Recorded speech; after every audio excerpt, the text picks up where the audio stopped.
जय हिंद दोस्तों, स्वागत है आज की क्लास। और ये हिस्ट्री की क्लास में हम अब पढ़ेंगे मगध का उत्कर्ष, यानी कि मगध राज्य जो है वो कैसे कैसे बना था। तो सबसे पहले हम ये याद रखेंगे कि मगध का जो है संस्थापक कौन था, यानी कि मगध जो है राज्य को किसने बसाया। तो सबसे पहले इसके संस्थापक थे वृद्धरथ। तो वृद्धरथ के द्वारा जो है मगध को बसाया गया था और गिरिब्रिज को उन्होंने यानी कि राजगृह को अपनी राजधानी बनाया। ये समय कौन सा है? जब आपके धर्मों के बाद की बात आ रही है। ठीक है।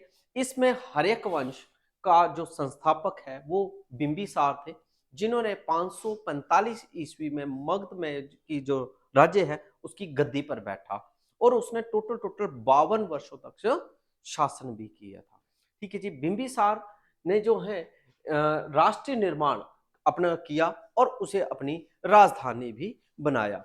बिंबिसार ने क्या किया, अपने राज्य का विस्तार करना था तो उसने विस्तार करने के लिए शादियां करना शुरू कर दी, यानी कि एक शादी नहीं की, तीन चार शादियां कर ली।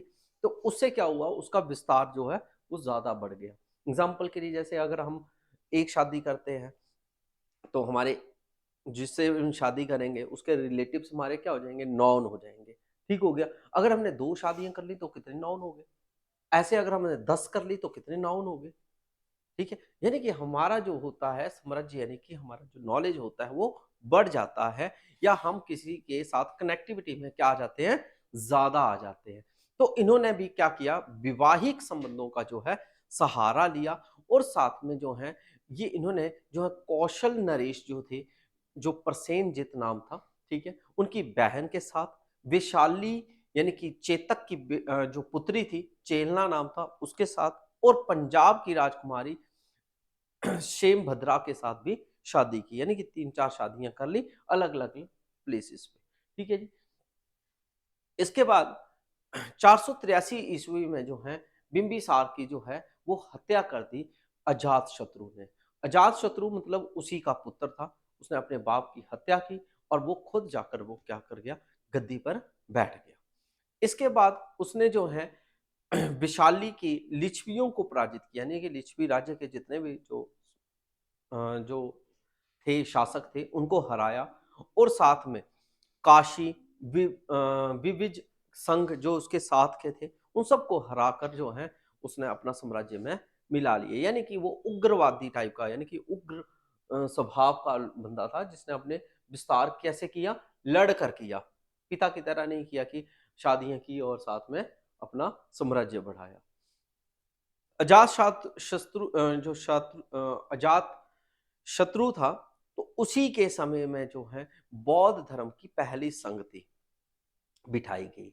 संगतियों मैंने बताया था कि बैठके टाइप की होती हैं, तो संगतियां पहली जो है वो किस चीज की बिठाई गई थी, बौद्ध धर्म की। तो अजात शत्रु जो है वो फिर किसका माना जाएगा, कि किसका अनुयायी था, कौन सा धर्म मानता था, तो बौद्ध धर्म को मानता था ये। ठीक है। इसके बाद अजात शत्रु की जो हत्या है, अब उसने अपने बाप की हत्या की थी, तो बेटे की हत्या कौन करेगा, उसका बेटा करेगा। गलत काम करोगे तो कुछ ना कुछ तो फल मिलेगा ही मिलेगा।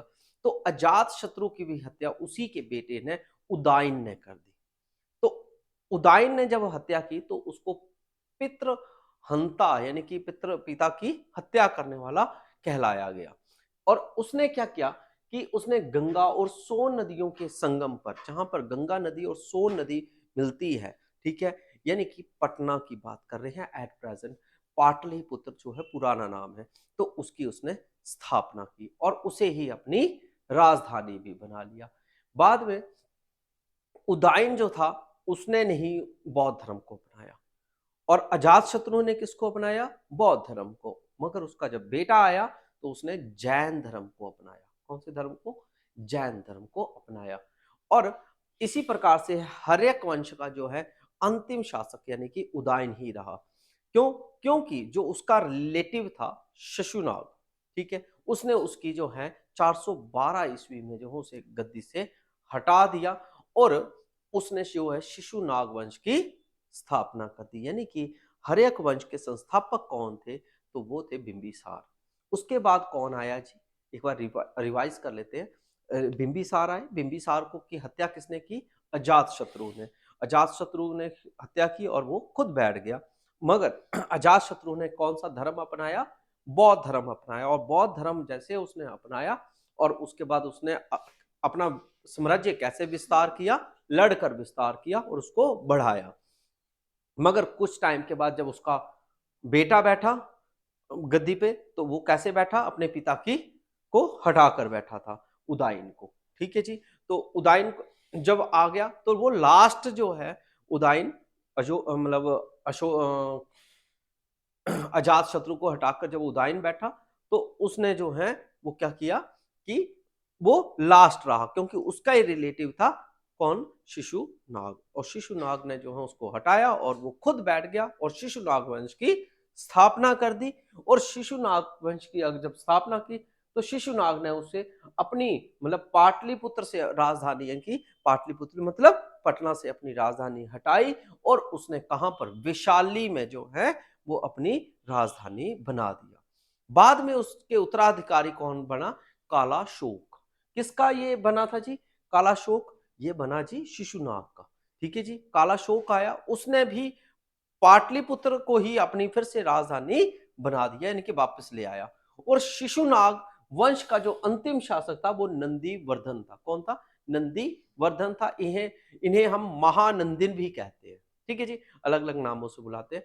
तो कालाशोक के शासनकाल जब कालाशोक था आया, तब उसने जो है बौद्ध संगति दूसरी बार बिठाई थी, जो कि मैंने प्रीवियस वीडियो में आपको बताया है क्लास में कि ये 4 संगतियां जो हैं टोटल हुई थी बौद्ध धर्म की। तो 2 संगतियां कहां कहां हुई हैं? एक अजातशत्रु के काल में और दूसरा कालाशोक के काल में। इसके बाद नंदवंश। नंदवंश के संस्थापक कौन थे? तो वो थे महापद्म नंद थे। इन्हों के काल में जो है या इन्होंने जो है वो कलिंग को जीता था और कौशल विद्रोही को जो है वो दमन किया, यानी कि कौशल जो साम्राज्य था या राज्य था उसको इन्होंने दबाया है। ठीक है। और इसके बाद जो है अंतिम अगर हम नंद वंश के राजा कौन रहे हैं? तो वो रहे हैं धनानंद। कौन रहे हैं बेटा? धनानंद रहे हैं। और सबसे ज्यादा जो धनी राज्य है वो भी नंद वंश को ही माना जाता है कि सबसे ज्यादा पैसा किसके कौन से राज्य के पास रहा है? तो वो कौन से राज्य के पास रहा है, यानी कौन से वंश के पास रहा है? नंद वंश के पास रहा है। क्योंकि इसकी ये मेनली जो जाना जाता था वो जाना जाता था कि इसकी जो सेना है वो बहुत बड़ी थी। ठीक है। सेना ज्यादा होने की वजह से इसको ज्यादा माना जाता था। सिकंदर ये उसको मानता था। सिकंदर क्या करता था? लड़कर जाता था और जगहों पर जो है बोलना कि भैया मैं उसने लड़ना, फिर लोगों को मतलब जो वहां का राजा होगा उसको बोलना भैया हार मान ले। उसने हार मान ली तो बस, यानी कि ठीक है जी, ओके एयरपोर्ट है, और उसने फिर आगे चले जाना, वो आगे वाले के साथ लड़ेगा, तू हार मान ले या फिर मिक्स कर देंगे। अगर मिक्स कर दिए तो फिर क्या करना पड़ेगा? मुझे ही मानना पड़ेगा, यानी कि जो मैं बोलूंगा, जैसे मैंने रूल रेगुलेशन लगा दिए कि टैक्स लगा दिए तो आपको टैक्स पे करना है। ठीक है। और वैसे आप अपना शासन कर सकते हो। तो वैसे ये समकालीन होते हैं, एक दूसरे के पद चिन्ह जो भी बताए होते हैं उन्हीं को फॉलो करते हैं। ठीक हो गया। इसी प्रकार से जो है सिकंदर का ये समकालीन था। तो नंद वंश का जो विनाश है वो किसने किया? चंद्रगुप्त मौर्य के जो है गुरु का नाम था चाणक्य। चाणक्य मतलब जिनका नाम विष्णुगुप्त भी कह सकते हैं या कौटिल्य भी कहते हैं। ठीक है जी। उन्होंने नंद वंश का को समाप्त किया है। तो नंद वंश को भारत के पहले साम्राज्य निर्माताओं में भी कहा जाता है कि इन्होंने जो है पहला साम्राज्य जो है भारत में इन्होंने बसाया था। किसने बसाया था? नंद वंश वालों ने। ठीक है जी। इसके बाद नंद वंश का अंतिम शासक जो था धनानंद, वो सिकंदर का ही तो समकालीन था, सिकंदर को मानता था। तो उसके गुरु ने जो है चाणक्य की सहायता से जो है धनानंद की हत्या करवा दी कि भैया उसको मरवा दिया, और मौर्य वंश की जो है स्थापना कर दी 322 ईसा पूर्व में। ठीक है जी, कि मौर्य वंश की नींव डाल दी। अब सिकंदर के बारे में थोड़ा सा देख लेते हैं। सिकंदर क्या करता है? सिकंदर का जो जन्म है वो 356 ईसा पूर्व हुआ था। पिता का नाम फिलिप्स था, जो कि मकदुनिया के यानी मकदुनिया देश का नाम है। ठीक है। वहां के वो शासक थे। गुरु का नाम अरस्तु था, और जो इनके सेनापति हुए हैं उनका नाम था सेल्यूकस, यानी कि सेल्यूकस जो उसका सेनापति था। हुआ क्या? हुआ ये कि भारत को जीतने के लिए जब सिकंदर आ रहा था तो 326 ईसा पूर्व जो है उसने बल्ख को जीता, यानी कि अफगानिस्तान वाले इलाके से आ रहा था। ठीक है जी। जीत मतलब वहां से जीतने के बाद जो है वो काबुल से होकर एक हिंद कुश पर्वत आता है बीच में, ठीक है, वहां से जो है क्रॉस होकर वो कहां पर आया, इंडिया में भी आया। ठीक है जी। और सिकंदर को जो है पंजाब के पोरस, क्योंकि पंजाब में जो है पोरस हुआ करते थे, तो पोरसों के साथ जो है फिर क्या करना पड़ेगा, युद्ध करना पड़ा। और युद्ध कब किया, 326 ईसा पूर्व, जिसे हम जो है हेपेटाइटिस का युद्ध या वित्सता का युद्ध भी कहते हैं। ठीक है, उनके साथ पोरसों के साथ उसने युद्ध किया और उस वजह से ये युद्ध जो है ज्यादा फेमस भी रहा। ठीक है, इसी प्रकार से जो है सिकंदर आगे लड़ता हुआ आगे चला आया और वो हिमाचल प्रदेश के कुल्लू तक पहुंच गया। कुल्लू के ब्यास नदी के पास जब पहुंचा तो वहां पर जो उसके सैनिकों ने क्या कर दिया, मना कर दिया कि भैया हम इसके आगे नहीं जाएंगे क्योंकि हम थक गए हैं। जब सैनिकों ने नदी को पार करने से इनकार कर दिया कि हम आगे नहीं जाएंगे, तो उसने क्या किया, जहां जहां उसने जो जो प्लेसेस पे जीते हुए थे, मतलब जो प्लेसेस जीत ली, ठीक है, उनके ऊपर जो है अपने गवर्नर बिठा दिए। ठीक है, यानी कि सेनापति को बिठा दिया और उनको सौंप दिया कि भैया ये चीजें तुम संभालो और तुम काम करो, और मैं चला। तो 323 ईसा पूर्व जब यूनान वापस जा रहा था तो बेबीलोन जगह थी, वहां पर उसका जो है निधन हो गया, यानी कि डेथ हो गई। अब क्या हुआ, जब डेथ हो गई तो डेथ होने के बाद जो है, अब आपको पता है जहां जहां का अगर सेनापति के पास ही तो दिया था, अब सेनापतियों को पता चल गया कि भैया वहां पे तो उसकी डेथ हो गई है, अब राजा कौन है, कोई भी नहीं है इस वक्त। तो क्या हुआ, उस वजह से जो है जो उसकी जो प्रजा थी या जो सिस्टम था उसमें अराजकता फैल जाती है, यानी कि मारो मरी पर जाती है कि मैं राजा बनूंगा, मैं ये मेरे प्लेस हो गया जी, बस अब तो कोई आए ना, है ना। तो अराजकता फैल गई। अब अराजकता जब फैल गई तो चंद्रगुप्त मौर्य के जो गुरु थे, चाणक्य थे, उन्होंने उसको दिमाग दिया कि भाई साहब अब समय लगा है अटैक करने का। ठीक है, और उन्होंने क्या किया, चाणक्य की जो हेल्प से जो है पंजाब का जो है उन्हें सम्राट बना दिया। किसको बना दिया सम्राट बेटा, चंद्रगुप्त। ठीक है जी। और वो चंद्रगुप्त मौर्य जो है वो मौर्य वंश के संस्थापक भी बन गए। इनकी मौर्य वंश की अगर हम आगे की बात करेंगे कि मौर्य वंश यानी कि मौर्य में जो है सबसे पहले ये कब आए, तो 340 ईसा पूर्व जो है पाटलिपुत्र यानी कि बिहार में ये थे। और इनके अगर पिता की बात करें चंद्रगुप्त मौर्य के, तो वो उनका नाम था जी सूर्यगुप्त सवार सिद्धि मौर्य। ठीक है जी। माता का नाम मुर्रा मोरा था और साथ में पत्नी का नाम दुर्धरा और हेलना, यानी कि जो निकोलस रिएक्टर निकेटर था, यानी कि सेनापति जो था सिकंदर का, उसके कौन थे, ये पुत्रियां थी। ठीक है, उसके साथ चंद्रगुप्त मौर्य ने क्या की है, शादी कर ली है। ठीक है, और चाणक्य जो था वो तो उसका गुरु ही था। फिर इसके बाद उसका निधन कहाँ पे हुआ है, श्रवण बेलगोला में। जैसे मैंने आपको बोला था कि बौद्ध धर्म के जब वो गए थे तो उन्होंने क्या स्लेखना विधि से जो है नहीं कि खाना पीना छोड़ दिया और अपने आप डेथ हो गई थी। तो कहाँ पे हुई थी जी, समेद शिखर में, बेलगोला में, कर्नाटका में, मैंने बोला उन्होंने खाना पीना छोड़ा था। और उसके बाद उनका पुत्र आया, उसका नाम था बिंदुसार।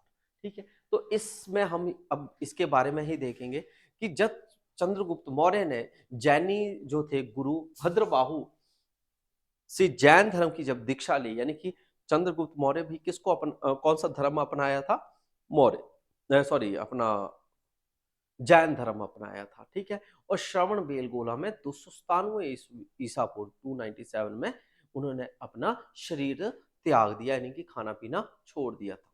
ठीक है, इसी प्रकार से मैक्सथनीज, मैक्सथनीज का भी हिस्ट्री में बहुत बड़ा नाम है। तो मैक्सथनीज को हम कैसे जानते हैं, तो मैक्सथनीज को हम उनकी बुक के साथ जानते हैं। उनकी बुक का नाम है इंडिका।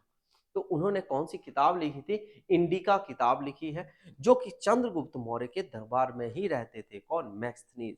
मैक्सथनीज को कोई बहुत बड़ी मतलब एक पोस्ट नहीं बोल सकते हो आप, मगर उनके दरबार में रहते थे और उन्होंने बुक लिखी थी किसके लिए, तो वो लिखी थी इंडिका किताब लिखी थी। तो उसकी वजह से बहुत फेमस रहे हैं। ठीक है, तो ये भी आपने याद रखना है कि मैक्सथनीज जो है वो न्यूक्लियस रिएक्टर के क्या थे, राजदूत। राजदूत समझते हैं, मैसेंजर टाइप के। ठीक है जी। देन आफ्टर देन ये चंद्रगुप्त मौर्य से जुड़े हुए कुछ क्वेश्चंस हैं, आप इनके नोट्स भी बना सकते हैं। जैसे कि मौर्य वंश के संस्थापक कौन थे प्रथम, ठीक है जी, तो आपको मैंने आंसर दे दिया है। जो उनके थे प्रथम तो वो चंद्रगुप्त मौर्य थे, तो अंतम जो थे वो कौन थे, धनानंद थे, ठीक है जी। इसी प्रकार से जो है मौर्य वंश के जो पुत्र का नाम क्या था, बिंदुसार था, ठीक है। इसी प्रकार से माता का नाम क्या था, ठीक है, अंतिम शासक कौन थे, पिता का क्या नाम था। इस टाइप के जो क्वेश्चंस हैं कई बार कॉम्पिटिटिव में आपको देखने को मिलेंगे। इसके बाद जो हम नेक्स्ट वीडियो में चलेंगे, वो चलेंगे बिंदुसार के साथ, ठीक है जी। आपने बस इसी प्रकार से नोट्स बना लेने हैं। अगर आपने ये नोट्स बना लिए हैं तो आपने नेक्स्ट वीडियो के लिए टैप कर देना है बिंदुसार की हिस्ट्री कैसी रही। तो बिंदुसार को जरूर देखिएगा। तब तक के लिए जय हिंद, जय भारत, जय हिमाचल।